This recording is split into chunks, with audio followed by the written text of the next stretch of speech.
इस युग में मनुष्य भूत पर ज़्यादा विश्वास करता है, परमात्मा पर नहीं।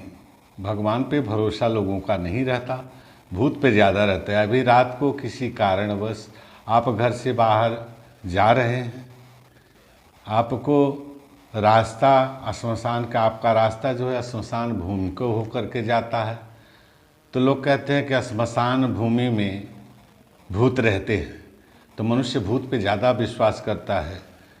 मन में भूत का भय लगा रहता है। अगर कुछ आवाज़ आ गई या कहीं आपका कपड़ा फंस गया तो मनुष्य डर जाता है कि मुझे तो भूत ने पकड़ लिया।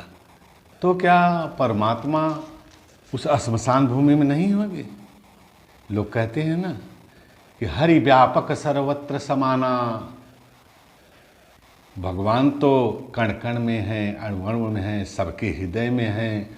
तो क्या उस समय श्मशान भूमि में नहीं रहे होंगे? लेकिन आपका विश्वास है कि श्मशान भूमि में नहीं है, श्मशान भूमि में तो भूत रहते हैं। भगवान कहाँ नहीं है? वो कण कण में है, अणु में है। तो क्या श्मशान भूमि में नहीं होंगे? पर ये नहीं विश्वास है कि भगवान भी तो हैं। अभी किसी से कह दो कि भगवान का भजन करो तो जवाब मिलता है कि क्या फ़ायदा, फ़ायदे की बात करते हैं, कायदे की तो बात ही नहीं करेंगे। अभी किसी से कहें भगवान पे भरोसा करो तो जवाब मिलता है मैंने तो भगवान को कभी देखा ही नहीं कि भगवान रहते कहाँ हैं। अरे भगवान को देखने के लिए हृदय के अंदर पहले दृढ़ प्रतिज्ञा तो होनी चाहिए, पहले उनके अंदर विश्वास तो होना चाहिए। सभी के हृदय में वास प्रभु का रहता है, सभी जानते हैं। ऐसे ही मैं बात बता रहा हूँ। 2-4 लोग बैठे थे, आपस में बात कर रहे थे कि रोशन सिंह के यहाँ जब से मैंने चश्मा बनवाया है तब से मुझे साफ साफ दिखाई देने लगा, मुझे बहुत अच्छे ढंग से पढ़ने आ गया।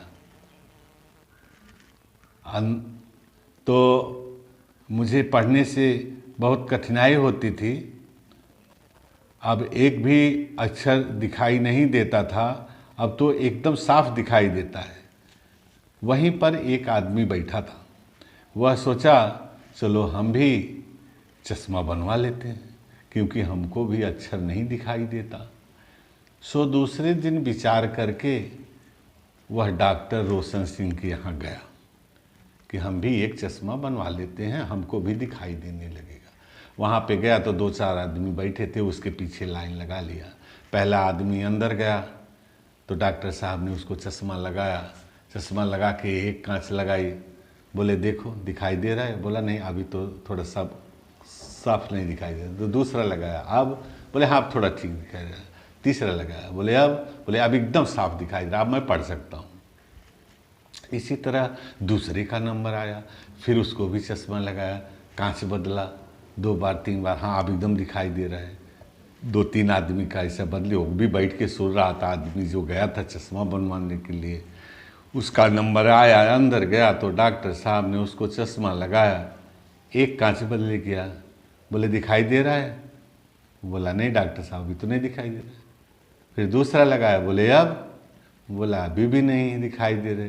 फिर तीसरा लगाया, बोला नहीं अभी भी कुछ नहीं दिखा रहा है, पहले जैसा ही है। फिर डॉक्टर साहब ने चौथा लगाया कांच, बोले अब कुछ दिखाई दिया? बोले पहले जैसा ही तो है, अभी भी तो कुछ नहीं दिखाई दे रहा है डॉक्टर साहब। तो डॉक्टर साहब को गुस्सा है, गुस्से में बोले अरे तू पढ़ा भी है कि अनपढ़ी है?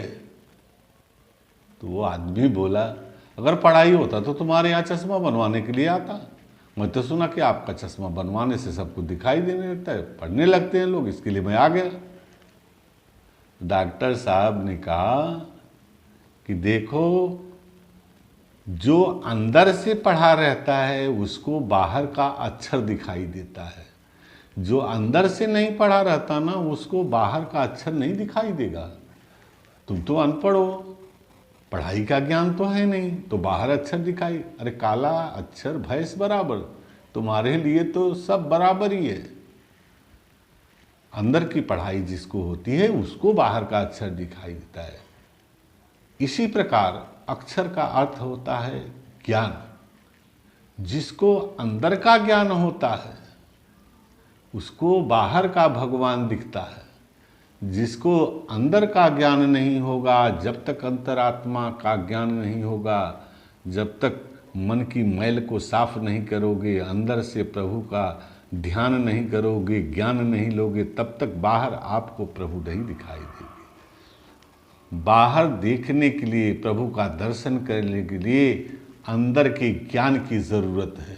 इसी तरह अगर बाहर पढ़ना है तो पहले पढ़ाई करो, तब जाके बाहर को आपको पढ़ाई दिखेगी, अक्षर दिखेगा, नहीं तो चश्मा लगाने से नहीं होगा। उसी तरह भगवान का दर्शन करना है, भगवान को देखना है तो पहले सत्संगत करो, संत महात्माओं के साथ जाओ, उनकी संगत करो, उनकी ज्ञान को लो, तब आपको प्रभु का दर्शन होगा। लोगों के बताए के अनुसार कि वहाँ भगवान, वहाँ भगवान, वहाँ भगवान, तो मंदिर मंदिर भटकते रह जाओ, सारे तीर्थ स्थान टहलते रह जाओ, सारा जीवन आपका व्यर्थ चला जाएगा। कहीं भी आपको भगवान का दर्शन नहीं होने वाला है जब तक कि अंदर का ज्ञान नहीं होगा। जय श्री राम।